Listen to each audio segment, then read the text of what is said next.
I wasn't supposed to be home that early. At 72, most folks expect you to slow down, follow routines, float through the day like a leaf on a stream. But that evening something tugged at me. An itch under the ribs, the kind my late wife used to call a quiet warning. So I drove back sooner than planned, tires crunching over the gravel in front of the old farmhouse we once rebuilt together. Before we continue, make sure to hit the like button. Also tell us in the comments, what time is it where you are right now, and which city are you watching from? I love seeing how far our stories travel. The sun was just melting behind the cornfields when I walked up the porch steps. I noticed shoes lined by the door, more of them than I expected.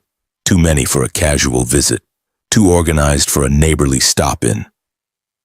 I heard voices inside, low tones, serious tones. The kind people use when talking about someone who isn't supposed to hear them. The screen door was cracked open the way my daughter always left it when she wanted fresh air drifting through the living room.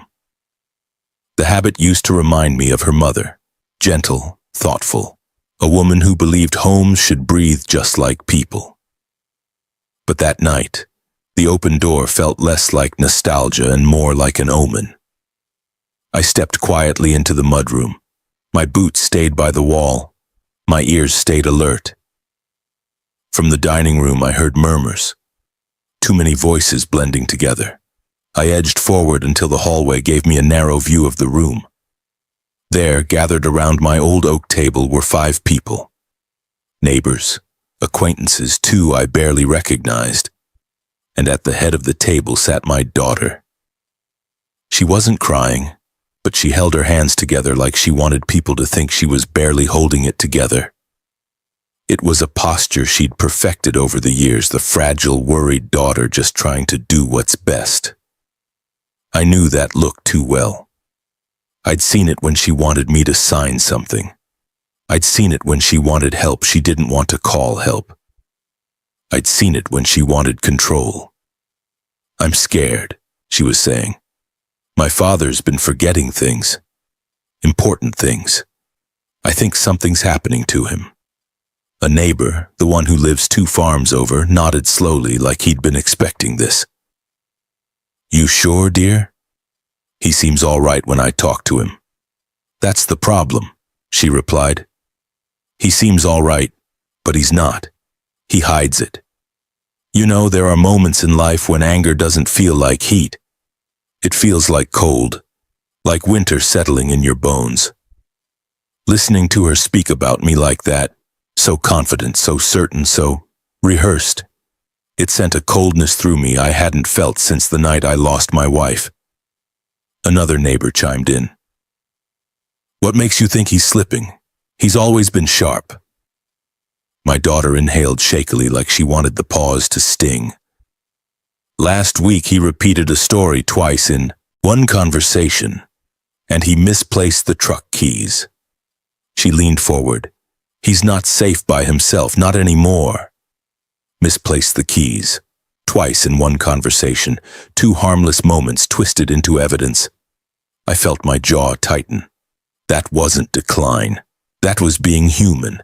That was being 72, but she needed a case, not truth. A case. I shifted my weight and the floorboard beneath me gave a small complaint. Heads turned in my direction. My daughter's eyes widened, not in guilt, not in fear, but in annoyance, like I'd interrupted a performance she'd planned meticulously. Dad, she said, standing too quickly as if catching a child sneaking cookies. You're back early.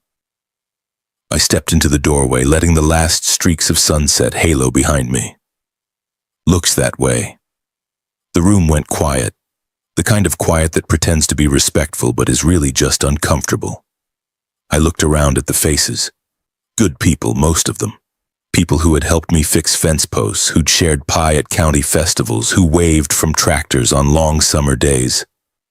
And now they sat in my dining room listening to my daughter speak about my mind like it was something slipping through aging fingers. I didn't realize I was the topic tonight, I said. My daughter forced a smile. Dad, we're worried. We're just talking about options. Options for whom? I asked. Because as far as I can tell, I'm still standing upright. One of the neighbors cleared his throat. She just wants what's best. Getting older is... I know exactly what getting older is, I said, more softly than they expected. I've been doing it for a while now. My daughter walked toward me, her voice sweetened with manufactured concern. Dad, please don't get defensive. We're trying to help. Help. That word again. The word she'd been using more frequently these past few years, the word she used when she wanted access to my accounts. When she wanted to reorganize the house. When she wanted to move certain items out of the way. Help had become a cloak she wrapped around intentions that didn't quite match the warmth of the word. I watched her carefully, and beneath her calm I saw something else. An impatience, a determination, a calculation. It wasn't new. I'd just never seen it pointed at me so directly. Well, I said, it seems you all have a lot to say about my mind. I'd love to hear it while I'm in the room. But they didn't want to speak now. Not with me standing there. Not with the cold in my voice. One by one they offered polite excuses, stood, thanked her, nodded at me, and filed out. Only after the last car rolled down the gravel road did she close the front door. The moment it shut, her shoulders dropped.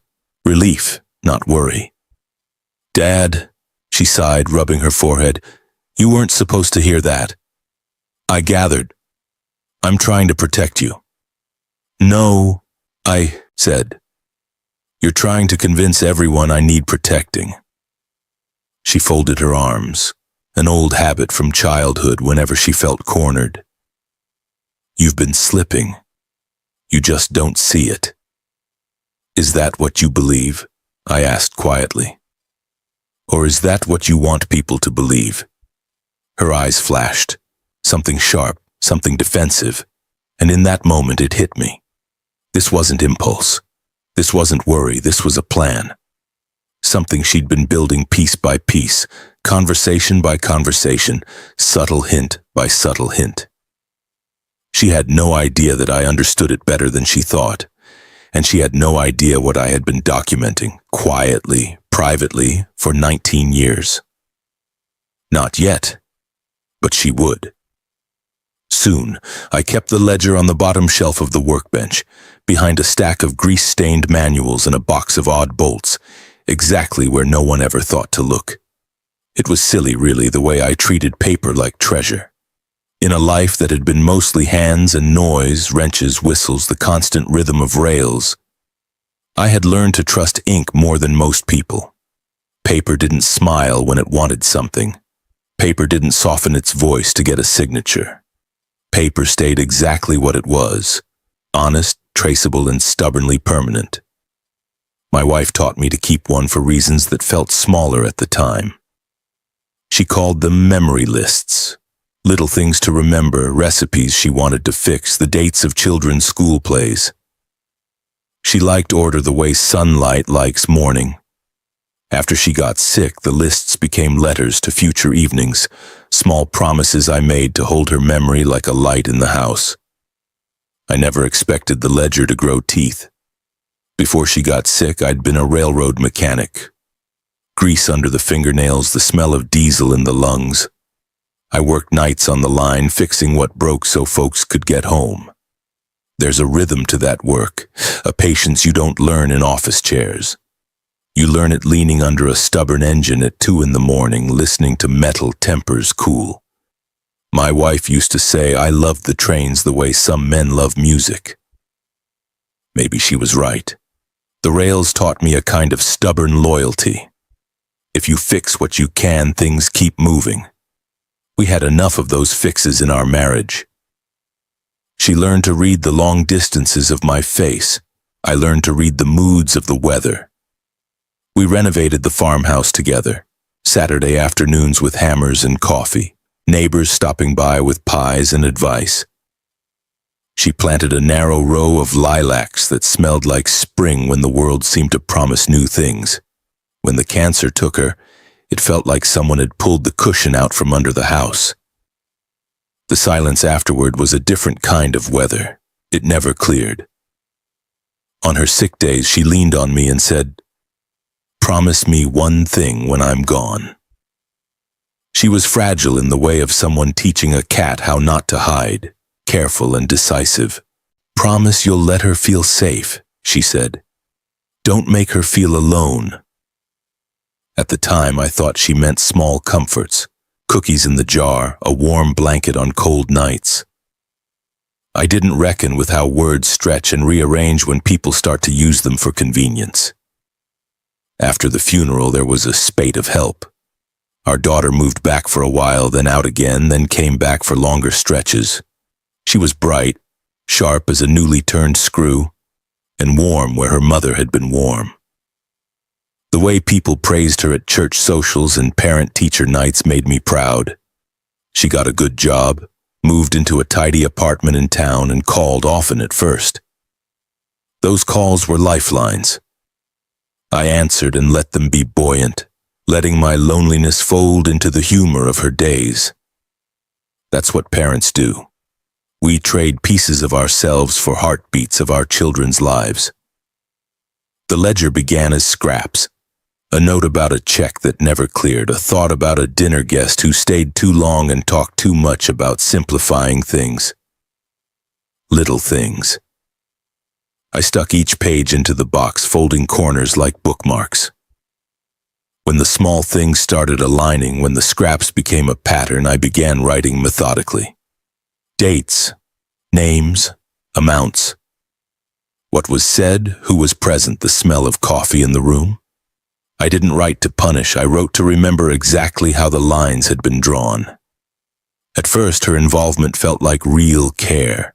She'd come by and mow the lawn, she'd suggest a nearby gardener who'd clean up the back fence. She'd help schedule doctor's visits when I said I was fine but hadn't checked in months. That was good, but then the appointments multiplied. She started calling my neighbors when I missed a meal, showing up with a stack of brochures about senior living facilities and simpler lives. She'd rearrange the kitchen so her tall coffee mug sat where my mother's chipped china used to be, as if placing margins around my small domestic powers. Little appropriations which I ignored because they felt like family. The first time I noticed something wrong was a bank statement. A transfer had been made, small, easily dismissed as an electronic error. When I called the bank, the woman on the line said, "Didn't you set this up?" I fumbled for the answer. I had set up a lot of things in my life. I was not brittle unless someone made me so. I asked my daughter about it. She said she'd helped me automate bills to make life easier. "You get forgetful," she said with a tenderness that tasted sharp. I didn't like her tone. It was the tone of someone folding a map for someone else to navigate. Months widened into a current. Friends started telling me I seemed different. A cousin left a wary message about safeguarding me. My daughter would come in bearing lists of helpful adjustments, and I would oblige sometimes because she wanted to feel needed and I wanted to keep the promise I'd made to my wife. Let her feel safe. But safety has corners. If you hand someone the key to a room, sometimes they move in. I kept writing. Date, incident, who was present, what changed. It's a small, almost childish thing to catalog greed, but it steadied me. The ledger became a mirror I could trust. No crocodile smiles, no soft hands folding excuses. I'd learned a trick years before. When a man or woman wants power without notice, they will try to normalize the taking. They will say phrases like, "for your own good," or "we thought it was best." They may even believe it themselves. Paper revealed truth in a way faces did not. There were moments I considered confrontation. I pictured myself standing at the kitchen table, ledger in hand, laying it flat like an accusing talisman. But some confrontations are more harmful to the soul than the injustice they aim to fix. I had no desire to watch the daughter I'd taught to tie her shoes unravel in front of a ledger. There are other kinds of justice. Sometimes the railroads teach you that. You don't always aim to stop the train mid-bridge. Sometimes you reroute it and keep the path steady until the bridge can be fixed. Quiet moves, careful reroutes. So I learned subtler things. I practiced patience like a muscle. I learned to smile at her as she rearranged the linen closet and asked questions about the work she claimed to be doing. I let myself be guided sometimes to the extent that it kept the peace and let me see clearly what she did when she thought the world didn't watch. When she called a friend to say, "He's been forgetting more," I'd note the date. When she asked a neighbor to keep an eye on me, I recorded it. When she signed papers on for convenience, she said, I marked the folds. There were times the ledger felt cruel to me. It contains not only accounting of money, but accounting of change. It lists the small kindnesses I had given that turned into expectations. The truck she borrowed and never returned labeled as ours. The recipe box I'd let her take for a weekend that never returned to its drawer. The candidacies she put forward at family meetings as if speaking for me. Each line made the picture clearer. Each entry taught me that love unexamined can dry into entitlement. I didn't tell a soul about it. Not my neighbors, not the pastor who'd once read at my wife's funeral. Not the mechanic down the road who owes me a favor for a belt he couldn't replace on a rainy Sunday. The ledger was private. It was my quiet rebellion. Proof that I hadn't drifted into senility, that I hadn't become the sort of person who signed away things without knowing. It was the anchor in a sea where trust had too many holes. Sometimes I sat with the ledger late at night and tried to imagine a future where I could simply hand it over to someone who would read it and simply say, "I understand." Other nights I read through the early pages and laughed, softly at the innocence of notes that had no weight then. Repair heater. Ask about taxes. And realized how care can look different depending on who writes the check and who does the cooking. My wife's voice still lived in the house. It lived in the lilacs, in the corner where her sewing basket used to be, and the way the light hit the wallpaper each afternoon and made it look like an old movie. When I thought of that promise, let her feel safe, I knew I had honored the tenderness of it. I had let our daughter feel safe by giving small comforts, but I had not yet given my dignity away. That was a line I wouldn't cross. The ledger was both a warning and a map, and sometimes maps are the difference between getting lost and going home. There are people who believe that keeping secrets eats you from the inside. Maybe that is true. But some secrets are scaffolding. They hold up what needs building until the bones are strong enough. I had kept this one because I didn't yet know the shape of the fix I would need. I only knew I wasn't done watching the rails. When I wrote a new entry, I boxed the page and slid it behind the manuals. The ledger's spine creaked like an old locomotive. It was the only sound that assured me I could remember that I would be ready if the time came to prove I had not become a man to pity, but a man to be respected. At the back of the ledger, in a small, neat line, I kept one more thing. A note with a name and a number. Someone who once returned a lost purse at a train depot and asked only that I owe him a favor if ever I needed one. I'd tucked that favor away the same way I tucked the ledger. Quiet, practical, and patient. I don't know when I decided the favor might be needed. Perhaps the decision was made the night the neighbors left my dining room and my daughter's shoulders dropped with relief. Maybe it had been decided the night my wife pressed my hand and said that single sentence. Whatever the catalyst, the ledger sat ready. Sometimes preparation is the only form of power an old man with calloused hands has left. Character consistency check. End of chapter 2. Narrator, protagonist. 72-year-old retired railroad mechanic widower lives alone in Midwestern farmhouse, keeps a private ledger documenting family interactions and financial irregularities. No contradictions, role and voice consistent with Chapter 1. My daughter, adult child. Initially caring but increasingly controlling and manipulative. Her actions are the source of conflict. Still referred to by relational role only, no name used. My wife, deceased spouse whose dying request, let her feel safe, motivates the narrator's choices, appears in memories and influences behavior, consistent with previous mentions. Neighbors, community members, familiar local figures sometimes involved in concern gatherings or asked to keep an eye. No names introduced, roles unchanged. Additional contacts referenced. Retired favor holder, non-family. A past acquaintance at the train depot listed in the ledger. Introduced as a functional resource rather than a named character. No inconsistencies detected. The thing about losing control of your own life is that it never happens all at once. It's not a theft in the night or a thunderclap that splits the world in two. It's quieter, gentler, like someone easing the door shut inch by inch while you're still standing in the room. You don't feel trapped until you hear the click. I began noticing the small rearrangements before the big ones. A box shifted in the pantry. The coffee tin moved from the second shelf to the first. My jacket relocated from the hook by the mudroom to the coat closet where she thought it made more sense. I used to think these were the little ways my daughter tried to help.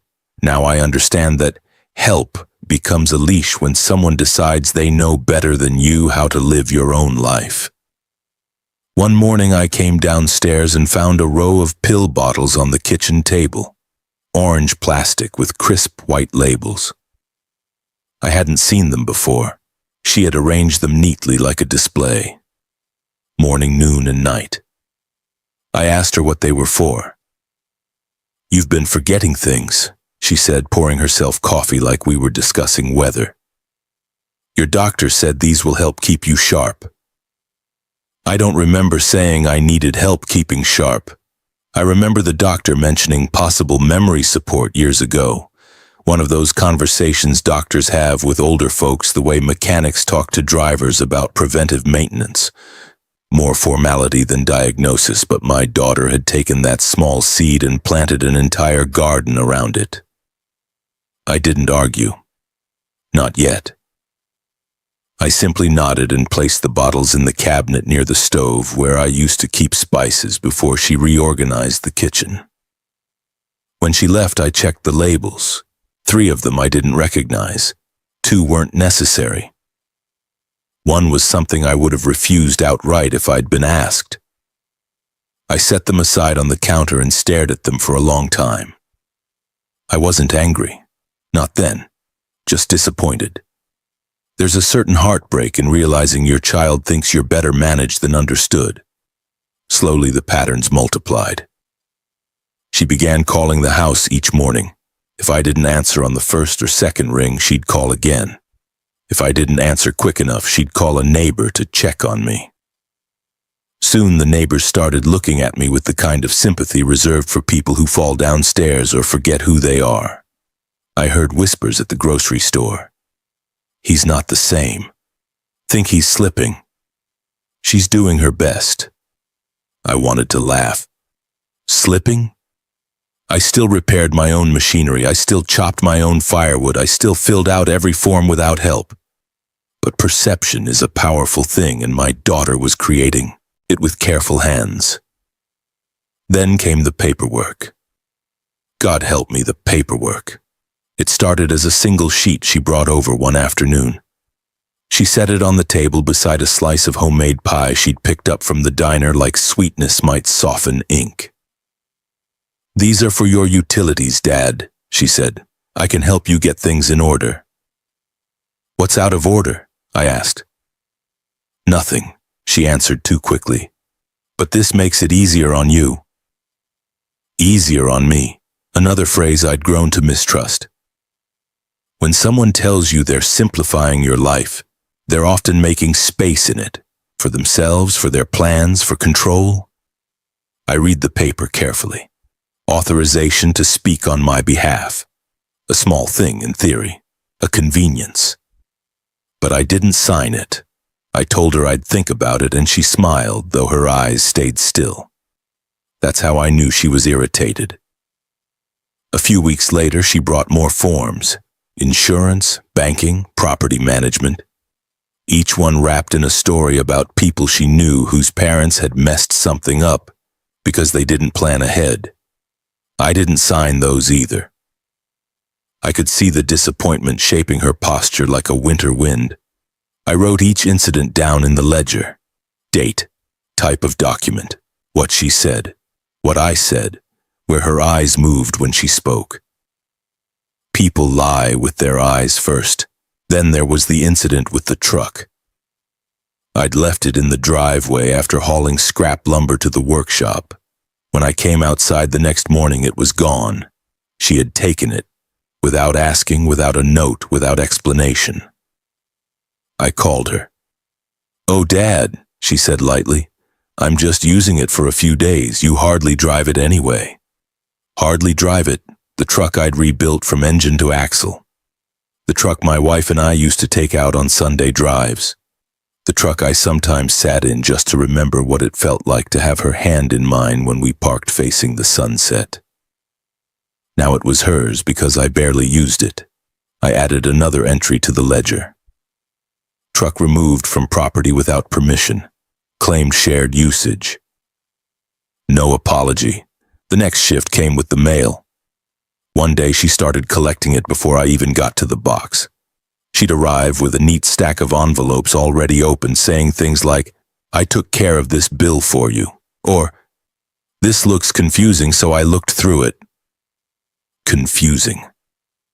I fixed train engines for 40 years. I rebuilt half the equipment in my shed with spare parts and stubbornness. But suddenly bills were beyond my comprehension? No, she was building a narrative, laying groundwork, preparing witnesses, and the neighbors believed her. People I'd known 30 years started offering to take me into town, to help carry groceries, to explain coupons like I'd never used them. Kindness is a blessing, but pity is a cage. The moment I realized how far things had gone was the afternoon she brought over a binder, a thick one, organized with little colored tabs. "What's this?" I asked. "Your planning book," she said. "My what?" "Your long-term care plan." I stared at her. "Who said I need one?" She exhaled like someone confronted with a delicate truth she didn't want to speak aloud. "Dad, you forget things, you repeat yourself, you get overwhelmed." I felt something crack inside me, quietly like a hairline fracture on old bone.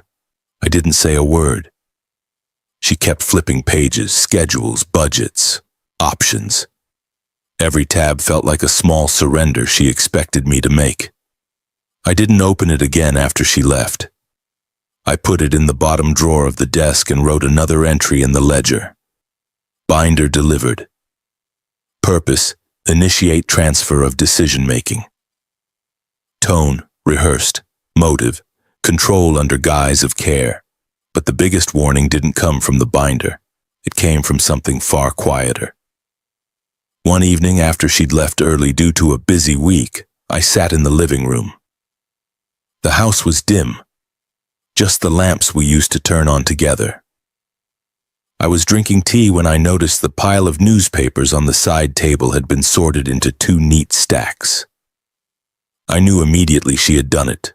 My wife used to sort them that way. I checked the kitchen. The pans were arranged differently, so were the spices. The hand towel folded into a little triangle. My wife folded it that way too. She was not organizing the house. She was replacing my habits with her mother's, recreating a version of order she understood, reshaping me into a person who fit her plan, building a narrative where she became the caretaker and I the failing man in need. It struck me suddenly that she was trying to bring her mother back by remaking me into someone who needed mothering. And grief. Grief can twist logic without anyone noticing. But grief doesn't excuse harm. And manipulation is still manipulation even when it grows from love gone crooked. I added the longest entry yet to the ledger. Clear behavioral shift, increased control, emotional transference from deceased parent, signs of entitlement mixed with anxiety. Motive? Complicated, partly fear, partly ambition. That night I sat at the kitchen table long after the lights dimmed. I looked at the ledger, at the neat lines of handwriting documenting the slow takeover of a life I'd built with my own hands. I had honored the promise I made to my wife. I had let our daughter feel safe. I had let her feel supported. I had let her feel not alone. But somewhere along the way, she stopped feeling supported and started feeling entitled. And entitlement, once fed, becomes a hunger no kindness can satisfy. I closed the ledger gently, the spine creaking like old rails cooling in the dark. Something was coming, something inevitable. And for the first time, I felt the faint edge of resolve forming. A quiet, steady determination my daughter didn't know I still possessed. It happened on a Thursday. Not a day that carried any particular meaning, just one of those plain, sturdy days in the middle of a quiet week. The sky was washed out blue, the fields were stiff with late-season frost, and the farmhouse smelled faintly of coffee and wood polish. Nothing foreshadowed anything. But sometimes the worst shifts in a man's life arrive quietly, without ceremony, like a letter slipped under the door. I had just finished loading the washer when I heard car doors outside. 2, maybe 3. I checked the clock, barely past 9. My daughter never came that early without calling. I wiped my hands on a towel and stepped into the hallway, listening as footsteps climbed the porch steps. Then the screen door opened. "Dad?" Her voice carried that careful tone she used when she wanted me to comply before I even knew what the request was. "I'm in here," I called back. She came in with a briskness that didn't match her expression. Her face wore worry, but her body moved with the certainty of someone who had rehearsed her lines. Behind her came 2 others, a neighbor from the next road over and a woman I'd seen once or twice at the library. They exchanged small smiles, the kind of nervous politeness that feels like padding for hidden intentions. "What's going on?" I asked. My daughter stepped forward like a spokesperson. "We're here to have a conversation," she said, a supportive one. Supportive, the sort of word that makes a man tighten his jaw. The neighbor, kind fellow, older than me by 5 years, shifted uncomfortably. The library woman held a thin folder to her chest. I felt the tremor in my gut before I understood its meaning. "We've all been concerned," my daughter began, "and we think it's time to talk about what's been happening." "What's been happening?" I echoed. "As far as I know, I folded laundry and drank coffee." She didn't smile. Instead, she exchanged a look with the others. Permission, reassurance, something orchestrated. "Dad," she said softly, "people have noticed changes. You've seemed confused, forgetful, disorganized. You've been struggling." It was surreal hearing those words spoken aloud, as though someone had folded my life into a diagnosis without letting me read the report. I looked at the neighbor. His eyes softened, the way a man's do when he's been told something distressing and doesn't know what part of it to believe. The library woman spoke next. "We're just here to ensure you have the support you need. It's nothing to be ashamed of." Ashamed? I spent decades fixing engines in the freezing cold. I held my wife's hand through every ugly stage of her illness. I buried her. I got up every morning after with a house full of silence and kept going. And now I was being spoken to like a fragile appliance on the brink of malfunction. I felt something sting behind my ribs. "What exactly do you think is wrong with me?" I asked, quietly. My daughter hesitated, just a flicker, but I saw it. "We believe you may be experiencing cognitive decline." The words struck harder than I expected, not because they held truth, but because of the confidence in her voice. She had been building toward this moment like a mason stacking bricks. One story to a neighbor, one exaggerated worry to a friend, one sympathetic sigh in the produce aisle. She'd been constructing a narrative, and this was her unveiling. I didn't answer right away. Silence can be a shield or a surrender, depending on who uses it. She mistook mine for the latter. "Dad," she continued gently, "we just want to get ahead of this. We want to make sure nothing dangerous happens. You left the back door open last week." "I was airing out the house," I said, "and you repeated the same question twice on Sunday." "People repeat things," I replied. "That's human. And you forgot where you put the checkbook." "It was in my coat pocket. I moved it myself." Her face tightened with the effort of holding on to her script. This wasn't going the way she expected. "This isn't about catching mistakes," she said. "It's about keeping you safe." There it was, the line she'd been circling for months, keeping me safe, which really meant keeping me controlled. I walked past them into the dining room, the room where my wife and I once held dinners, where the lilac-scented breeze used to slip in through the open windows during spring. I pulled out a chair and sat, letting the wood carry my weight. They followed, forming a kind of semicircle around me, an arrangement meant to feel supportive but felt like judgment. The library woman opened her folder with a practiced motion. "We've put together recommendations for next steps, just possibilities, nothing binding." Recommendations. Possibilities. In my day, we called this what it was: pressure. My daughter sat across from me. Her hands were folded in her lap, her knuckles pale.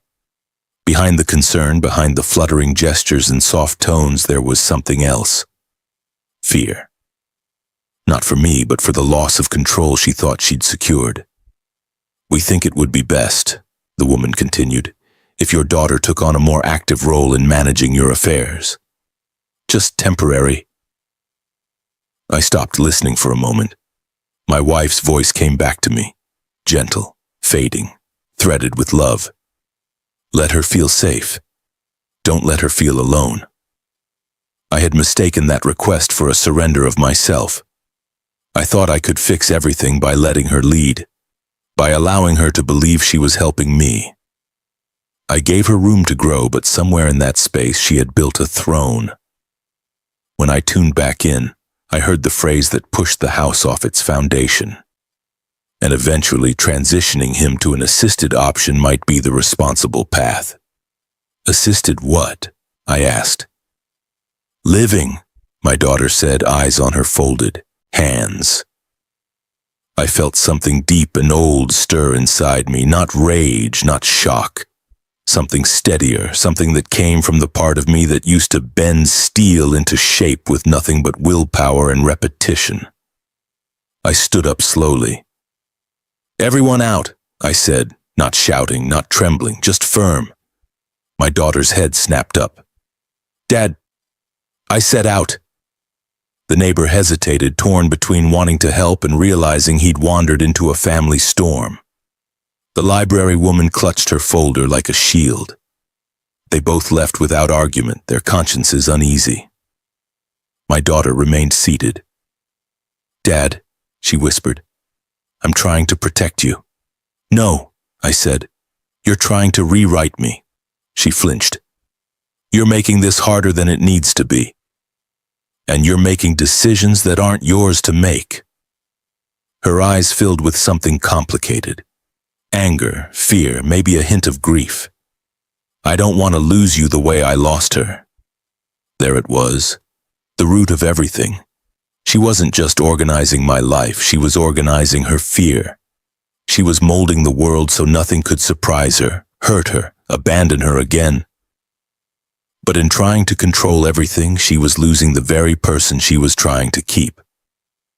I softened my voice. "You didn't lose me."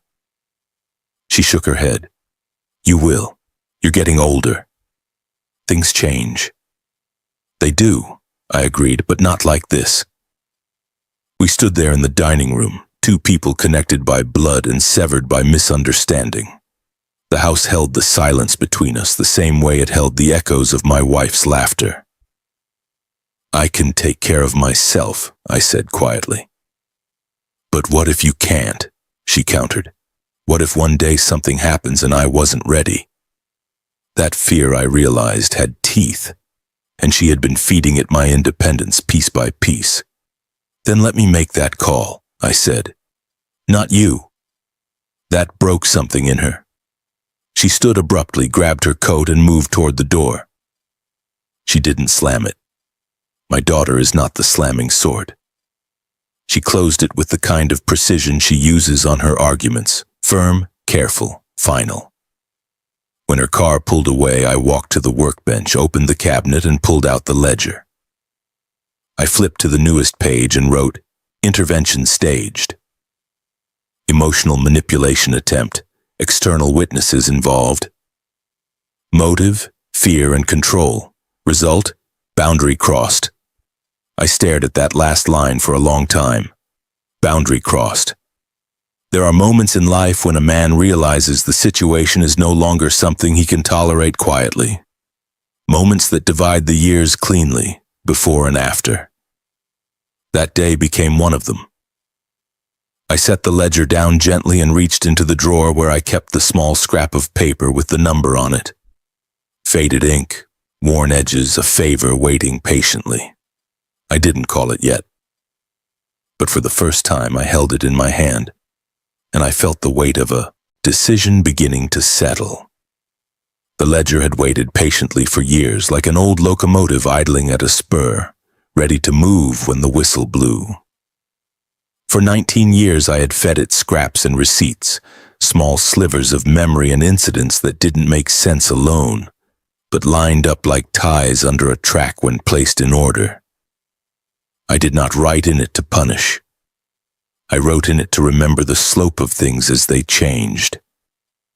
I wrote because paper keeps what people forget to mention when they want the story to look different. That morning, after the intervention, I sat with the ledger for a long time. The house was quiet in a way that laid bare its seams. The way the floorboards creaked when no one else was home. The way the window by the sewing chair caught light like an old photograph. I opened to a page I hadn't visited in a while and read entries from months and years back. Truck taken without permission. Utility forms handled. Pills introduced as help. Page after page of small appropriations that together made a larger design.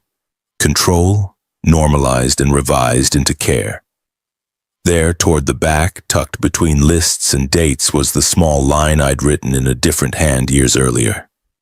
The name and the number of a man who'd once returned a lost purse at the depot. He'd been quiet then, polite, the kind of man who did favors without trumpets. He'd said with a half grin, "If you ever need a hand, call me. I keep favors like old tools."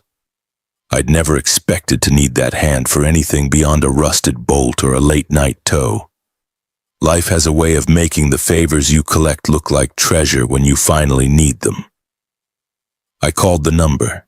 It rang 3 times and then a voice answered. Low, careful. The kind of voice that had seen more nights than its speaker cared to say out loud. I explained in short sentences, using only the truth the ledger held. "I am not as forgetful as they say," I told him. "I am tired of being rewritten into something I have not become. I have proof. I have dates and witnesses and patterns. I need someone to look and tell me if this is something that can be acted on." There was silence on the other end long enough for me to wonder if I had misjudged the favor. Then he said simply, "Bring it by the depot."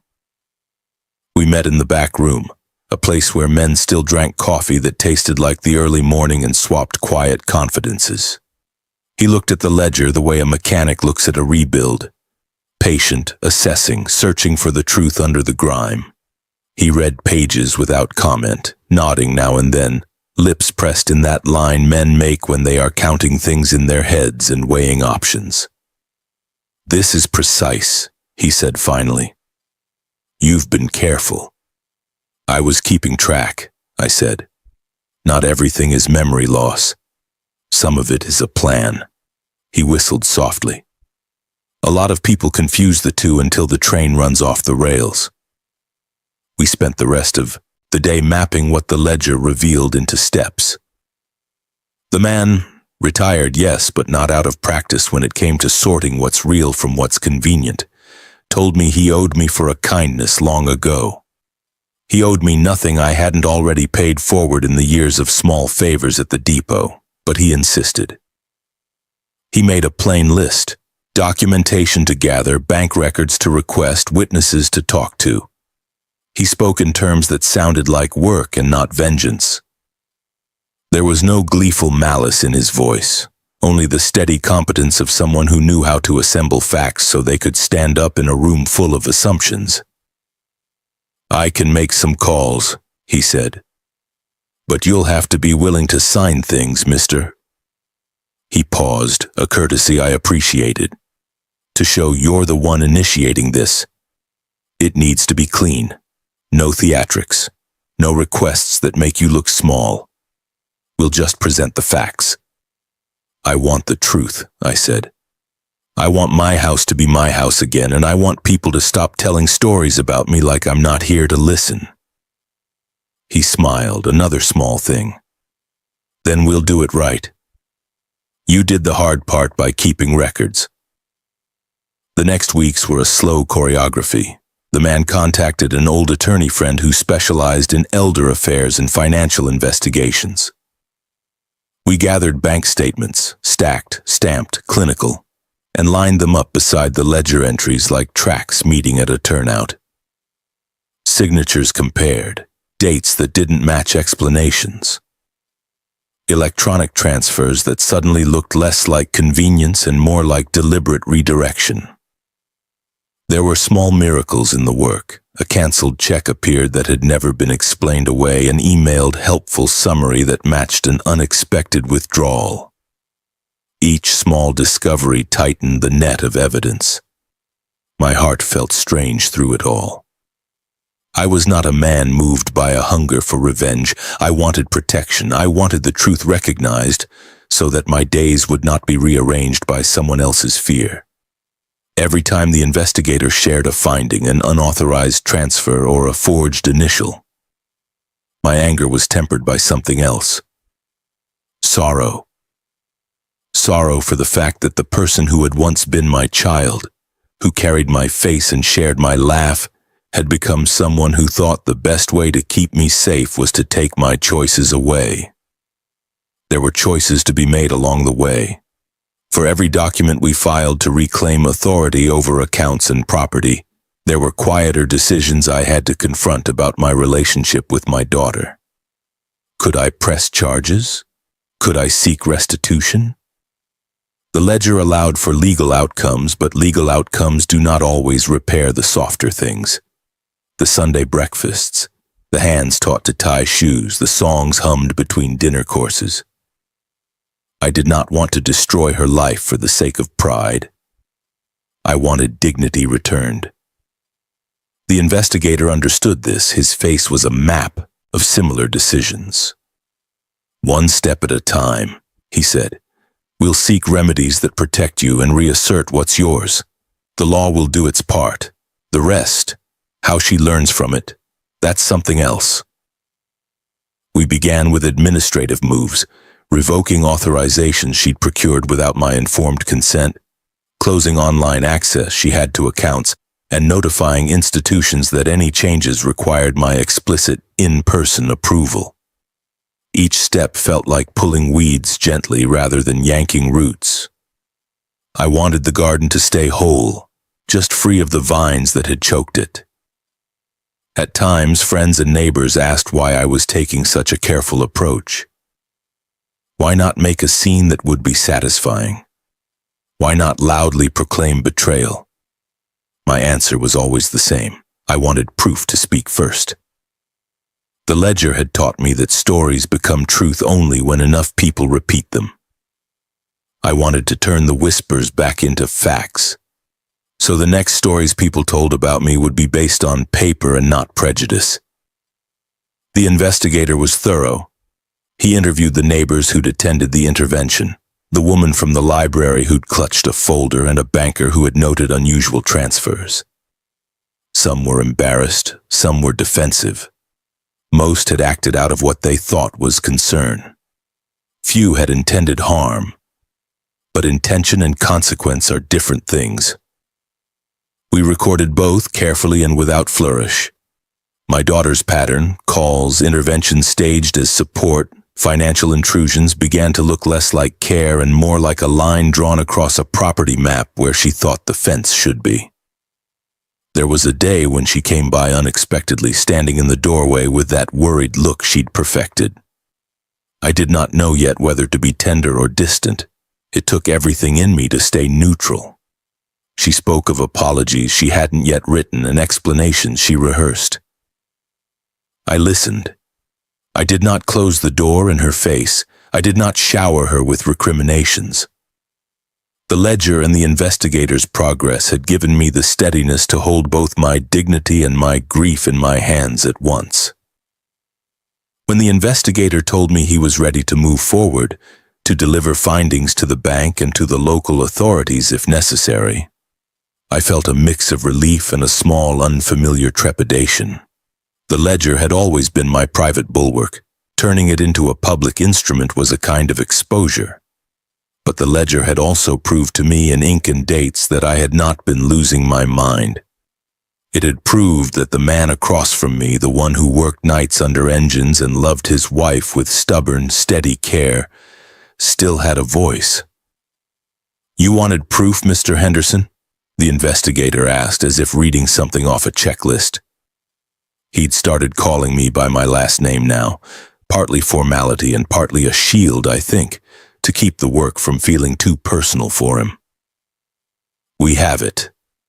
Now we move it where it belongs." There was no dramatic courtroom scene waiting in the wings. There were appointments with careful people who understood both the law and the human heart. There were letters written, signatures requested in person, and a bank manager who apologized for not catching irregularities sooner. There were small, quiet victories, access revoked here, authorization reversed there. Each one smoothed a corner of my life back into place. Through it all, I kept thinking of my wife's voice, the promise she made me say, "Let her feel safe." In doing this, I had not broken that promise. I had only reinterpreted it. Protection does not require surrender. Letting someone feel safe does not mean handing over the keys to the life you built. The ledger, patient as a siding, had finally earned its whistle.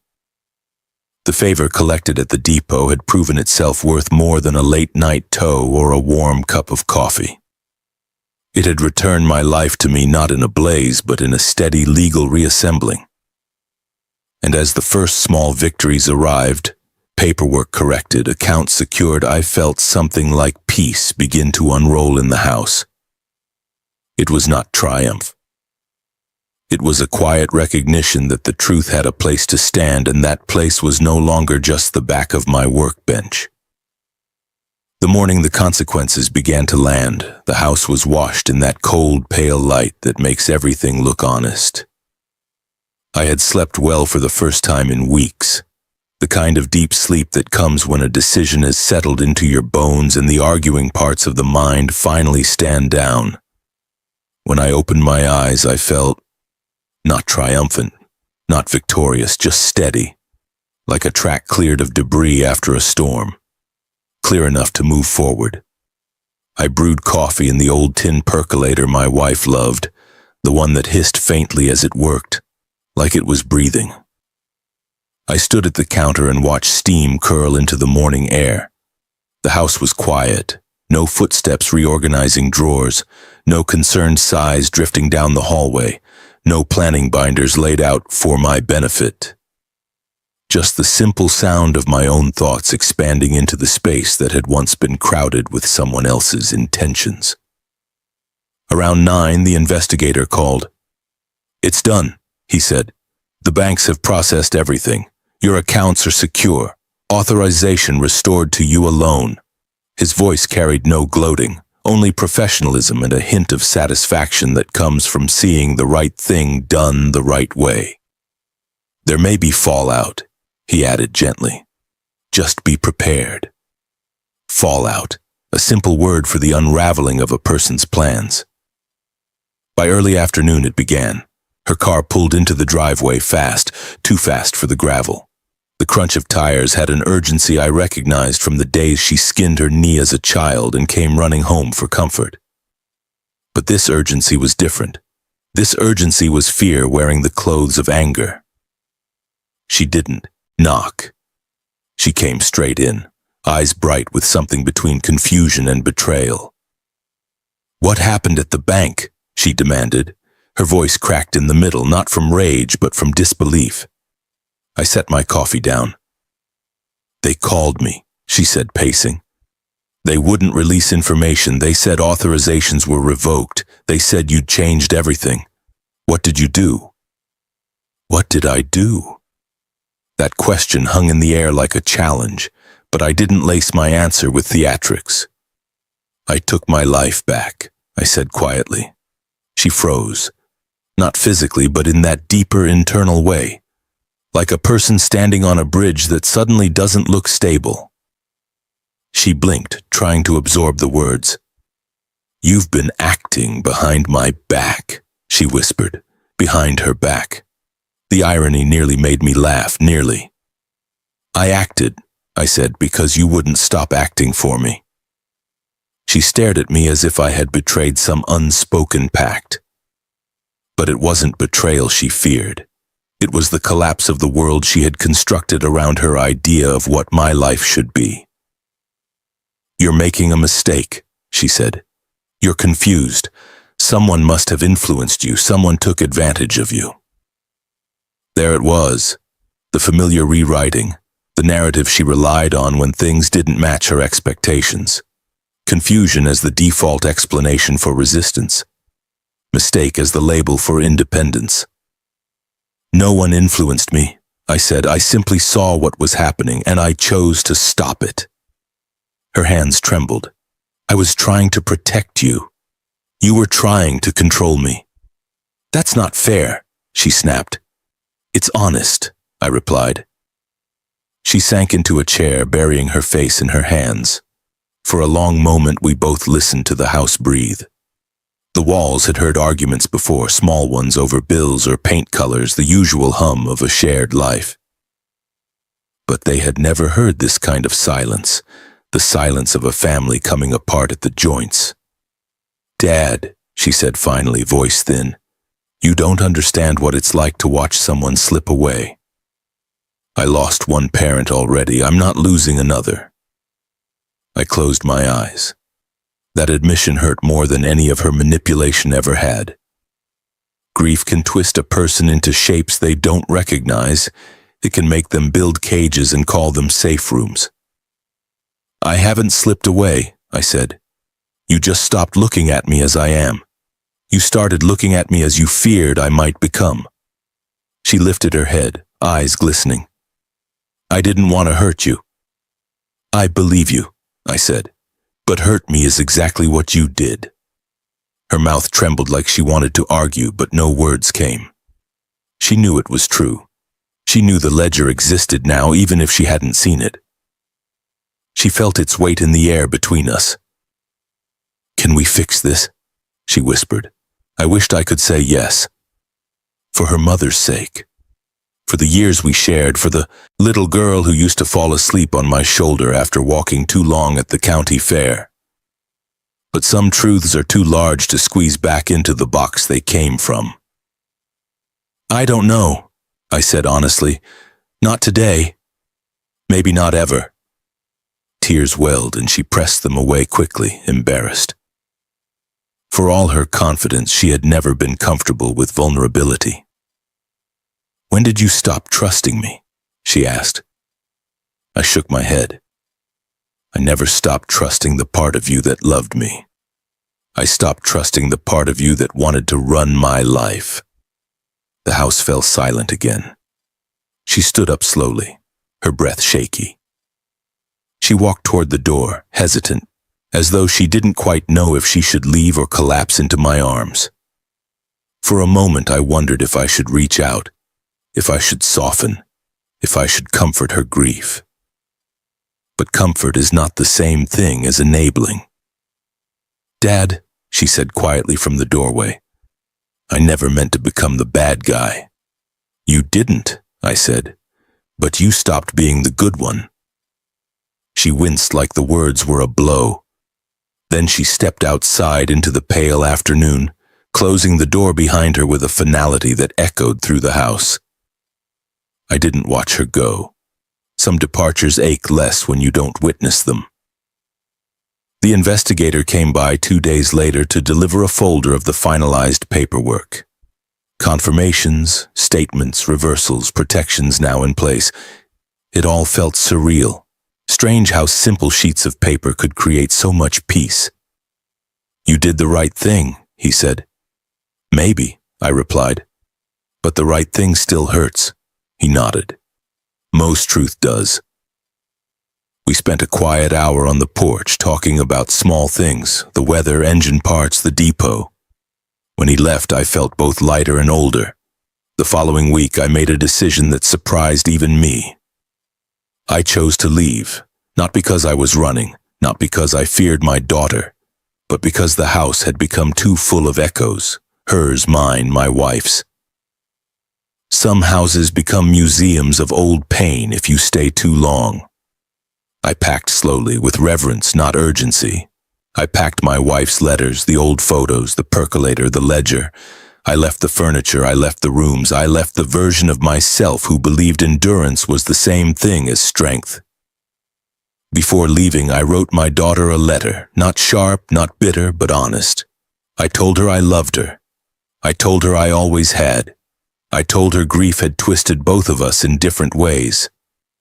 And then I told her the truth. I need distance to heal, and you need space to understand what your actions meant. I placed it on the kitchen counter, weighed down with a smooth stone my wife once collected on a lakeshore. Then I walked out the door, locking it behind me for the last time. I moved to a small senior cabin community near the river. Quiet, filled with people who minded their own business but offered a warm wave when you passed by. The cabin was modest, 1 bedroom, a small porch, a gravel path that led to a workshop where volunteers refurbished old tools for charity. The smell of oiled steel and sawdust greeted me each morning, and for the first time in a long time I breathed easily. No one rearranged my drawers. No one told stories about me. No one watched me for signs of decline. I was just another man with calloused hands and a quiet past. Nothing more, nothing less. Some evenings I sat on the porch and watched the river drift by, carrying twigs and leaves toward whatever came next. I liked that metaphor. Life doesn't end when the river bends. It just changes course. I had not lost my daughter, but I had stepped out of her reach. Sometimes that is the only way to teach someone the shape of their own shadow. Whether she would grow from this, become softer, humbler, wiser, I did not know. That was her journey now, not mine. As for me, I had found something I'd lost long ago. The quiet dignity of being the steward of my own life. And that, I realized, was worth every painful step it took to reclaim. The river outside my cabin has a way of talking if you listen long enough. Not in words, of course. Nature doesn't waste breath that way. But in rhythms, small shifts, quiet patterns. Some mornings it moved fast after a night of rain, churning like a pot too full. Other days it drifted lazily, carrying thin ribbons of sunlight across its surface. Somewhere along the bank, a bullfrog claimed a patch of mud as his kingdom, croaking at dawn as if he needed to remind the world he existed. I found comfort in all of it, the steadiness, the ordinariness, the lack of anyone rearranging anything but the water. Life at the cabin was simple. Wake up, brew coffee, sit on the porch until the sun lifted the chill from the boards beneath my feet. Then I'd walk to the workshop, The one where volunteers repaired old tools and sorted donations for families who needed them. The place smelled like the childhood I remembered. Metal shavings, damp wood, a faint ghost of oil and earth. I fit there the way old bolts fit in familiar grooves. Nobody asked me if I was confused. Nobody checked if I'd taken my pills. They just handed me a broken brace or a rusted plane and said, "Think you can fix this?" Fixing was still the one thing in my life that made immediate sense. The iron logic of tools didn't twist on emotion or fear. A stripped screw told the truth immediately. A warped piece of wood didn't blame you for not understanding its angle. The world of mechanics is honest in a way people often fail to be. You give effort, you get function. You give patience, you get results. I liked that. Most days, a retired carpenter named Leo worked across from me. He talked in the slow, meandering way of someone who'd lived long enough to stop bothering with hurrying. He told stories of houses he'd built, porches that had sagged after decades of children climbing on them, families who grew and shrank and grew again. He never asked about my past. That was his gift. Around older men, silence can be an offering, not an absence. But one afternoon, after watching me stare too long at a broken tool without touching it, he said, "You've got something heavy on your mind." It wasn't judgment, just recognition. I inhaled slowly. "I've recently put distance between myself and my daughter," I said. "A lot of distance." He nodded, eyes on the hand plane he was sanding. "Kids can break your heart better than anyone else can. They know where the seams are." His words were simple, but they cracked something open. Something I had been holding still, afraid to examine too closely. "I didn't want to hurt her," I said. "But I couldn't let her keep taking pieces of me." Leo blew dust from the plane. "Sometimes saving yourself looks like abandoning someone else. People confuse the two." I hadn't spoken aloud about what happened since I left the house. The investigator knew the details. The bank managers knew the numbers. But no one else knew the emotional cost. The feeling of watching your child, the one you raised from scraped-knee innocence into adulthood, turn you into a project instead of a parent. That evening I took a long walk by the river. The sky was a soft violet, the kind my wife loved before sunset settled fully in. I found myself talking to her the way I used to when life felt too heavy. I kept my promise, I said into the fading light. I let her feel safe. I didn't let her feel alone. The river pushed gently against its banks, whispering something like understanding. "But I won't let her mistake safety for ownership," I added. "I won't let her confuse my silence for surrender." I imagined my wife beside me, bundled in her old cardigan, nodding that quiet nod she used when she understood more than I'd said. She always saw two sides of things: the grief behind anger, the fear behind control, the love behind mistakes. A week later, a letter arrived. Her handwriting, not shaking, not rushed.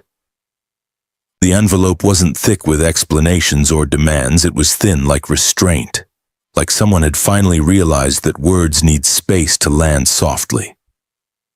I set it on the table, making myself finish my coffee before unfolding it. Patience had become a kind of ceremony for me. "Dad," the letter began, "I'm not asking you to come back. I'm not asking for control. I'm not even asking for forgiveness. I'm asking for time. Time to sit with who I've been and understand why I thought fear was the same thing as love." I read it 3 times. Each time the words broke differently. She told me she had spoken to neighbors, the same ones she'd drawn into her concern circle. She said she'd apologized to them, said she was embarrassed by how swiftly she'd believed her own narrative, said she didn't realize how much grief had shaped her fear of losing control. And then, softer still, she wrote, "I don't know how to be a daughter to you without trying to control you, and that's what I'm trying to learn." I set the letter down and let my hands rest on the table. My heart felt heavy and light in alternating waves. She didn't ask to see me. She didn't ask for access. She didn't ask for the house or the accounts or the decisions. She asked for time. And time is the one thing people often want, but rarely know how to use well. I wrote back, short and steady. I'm safe, I'm well. I hope you'll use this time to understand yourself, not just me. When you've learned the difference between love and control, reach out. I'll be here, at a distance you cannot cross unintentionally. There was a gentleness in those words that surprised even me. Distance doesn't have to mean exile. Boundaries don't have to mean punishment. Sometimes they are the railings that keep two damaged people from knocking each other off balance again. Months passed quietly. The river thawed from winter ice. The bullfrog claimed new mud, and the workshop filled with spring donations. I rebuilt old saws and sharpened dull chisels, and in the process sharpened something in myself. An understanding maybe of the difference between solitude and abandonment. In solitude, a man can breathe. In abandonment, a man suffocates. I was breathing again. One late afternoon, Leo and I sat outside the workshop, tools cleaned, day done. The sun was lowering itself into the tree line like an old friend settling into a chair. He asked, "You ever think about going back to your old house?" I shook my head slowly. It's someone else's home now, and I think letting go of a place is not the same as letting go of the memories inside it. He chuckled. "You're not running from anything." "No," I said. "I'm walking towards something." "What's that?" he asked. "Peace." He nodded like he'd been waiting for that answer all along. Later that night, sitting on my porch, I held the ledger in my lap, not to add to it, but to read the final pages. The last entry was simple: life reclaimed, choices restored, distance chosen, not forced. When I closed it, the spine didn't creak the way it used to. Maybe the book had settled, or maybe I had. The moon rose over the river, spilling thin silver across the surface. I felt my wife's presence then, not in a ghostly way, but in the memory of her steadiness. She had asked me to make our daughter feel safe. I had done that for most of my life. And in the end, the only way to truly keep her safe was to stop letting her believe she was allowed to dismantle me in the process. Love without boundaries becomes sacrifice. Sacrifice without respect becomes erasure. And erasure is not something any parent should allow, no matter how deep their love runs. I don't know what the future holds beyond that river bend. Maybe my daughter will come back into my life wiser and humbler. Maybe she won't. Maybe silence will soften into reconciliation. Maybe it will remain the quiet space between two people learning different lessons, but I know this. I am not lost. I am not declining. I am not alone. I am a man who kept his promises and finally learned to keep one for himself. Thank you for listening all the way to the end of this story. If it reminded you of anything from your own life, feel free to share it in the comments. I always appreciate hearing your thoughts, and if you haven't subscribed yet, make sure you do. Every story on this channel has a heartbeat, and I'd be honored to share the next one with you. Until then, take care of yourself and keep living with a full heart.